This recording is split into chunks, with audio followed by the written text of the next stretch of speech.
One of the most common misconceptions that people hold onto about narcissists is that they have no clue what they're doing, that they're just stumbling through relationships, unaware of the damage they leave behind.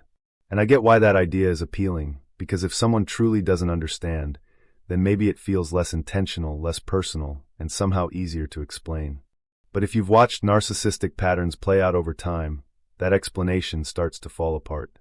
Because the reality is usually not a total absence of awareness. It's something more frustrating and more confusing than that, a gap between knowing and caring, a break between recognizing harm and feeling moved enough to stop causing it. When we're talking about narcissism in a clinical sense, especially traits linked to narcissistic personality disorder, we're not talking about someone who has never heard that lying hurts people, or that manipulation ruins trust, or that disrespect lands like a punch. In many cases, they do know what's supposed to be wrong. They've seen people react. They've heard the feedback. They've watched anger, sadness, confusion, and emotional shutdown happen right in front of them. Often they've been told very directly, more than once, what their behavior does to other people. So the idea that they're completely in the dark doesn't match how this typically looks in real life. The awareness is there. The problem is how that awareness functions. For many narcissistic individuals, it stays more intellectual than emotional. It can sound like, yes, I know this would upset someone, without the internal stop sign that most people feel when they realize they're about to hurt someone. This is where empathy becomes the key piece. In psychology, empathy isn't just one single ability. There's what's often described as cognitive empathy and affective empathy.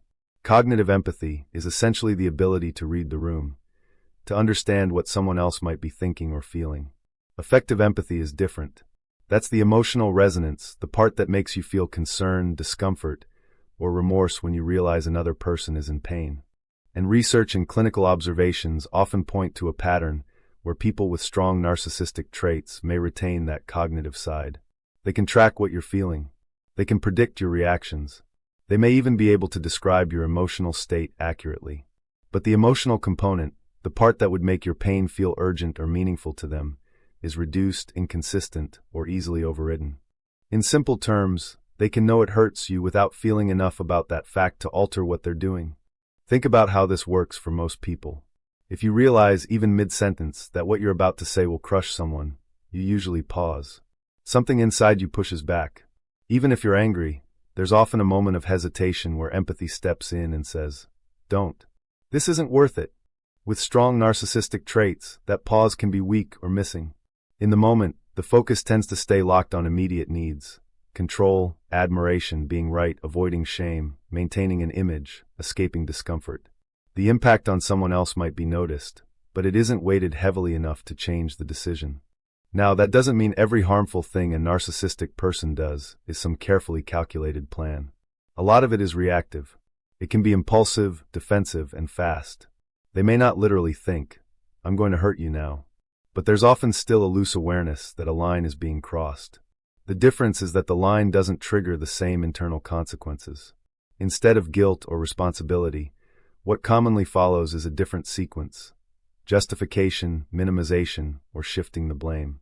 And that cycle matters, because it allows the person to protect their self-image without having to fully confront what they did. If they can reframe the story as, "You're too sensitive," or "You made me do it," or "It wasn't even that bad," then they can keep moving without real accountability. This is also why so many conversations with a narcissistic person feel like you're running in circles. You express pain, and instead of that pain creating reflection, it creates defensiveness. Instead of accountability, you get irritation or dismissal. Suddenly, the focus isn't what they did, it's your reaction to it. Your feelings become the problem. Your tone becomes the problem. Your timing becomes the problem. And you walk away more confused, more exhausted, and often with a strange sense that you have to prove your reality all over again. Another force that keeps the pattern going is the way exceptions get made. Even if the person understands that a behavior is generally wrong, they'll often create special rules for themselves.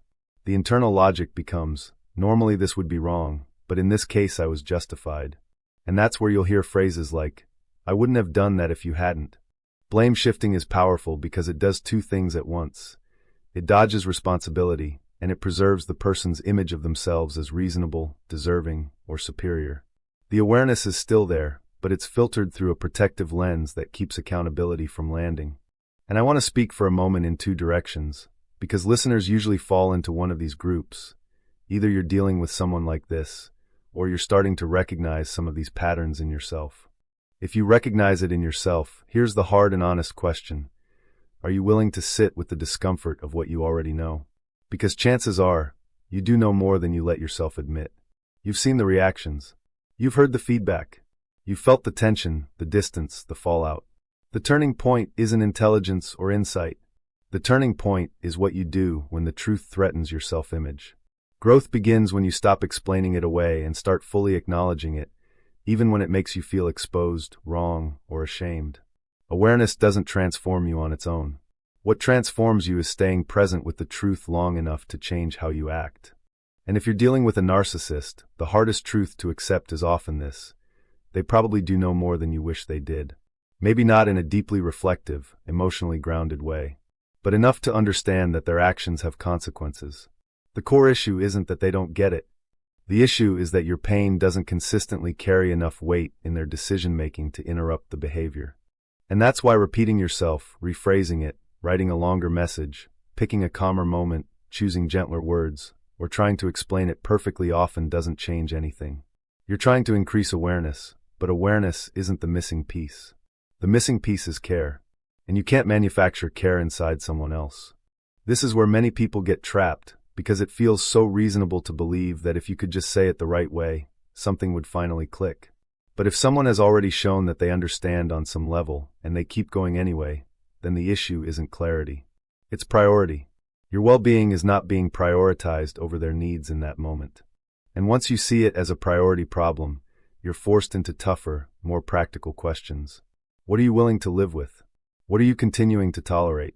What is this costing you emotionally, mentally, even physically? This isn't about giving up on someone. It's about respecting the limits of your influence and protecting your stability. The most unsettling part is accepting that a person can know something is wrong, know it will hurt you, and still do it anyway. That goes against how most of us are wired. We want to believe that if someone understands, they'll change. That insight naturally leads to empathy. But narcissistic patterns don't always follow that chain. Awareness without empathy often doesn't lead to repair. It leads to justification, avoidance, or indifference. So here's the final thought to sit with. The presence of awareness does not guarantee the presence of care.